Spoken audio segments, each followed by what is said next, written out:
נעים מאוד, אני יפית, מנהלת המחירות של נולה. אני רוצה לעשות לכם סיור קטן במתחם, שתבינו לאיזה מקום קסום אתם מגיעים. אנחנו נתחיל ממתחם החנייה. אז נכנסים כאן בשער, יש לכם כאן שפע של חנייה. גם אוטובוסים יכולים להחנות. אנחנו נמצאים בתוך עמותת למרחב, אז אפשר גם מכאן להיכנס ואפשר גם משם. נתחיל מהכניסה הראשית. אז מכאן בעצם הכניסה שלנו. הכננו את האוטו ואנחנו נכנסים לתוך המתחם הפסטורלי.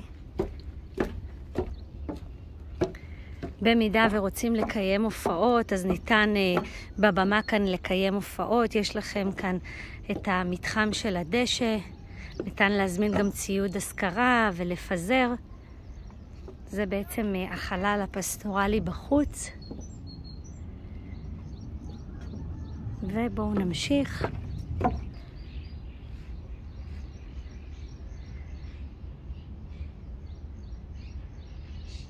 אז מכאן הגענו, וזאת המרפסת דק. כשיש ימים שהם נעימים, ניתן לפזר כאן שולחנות.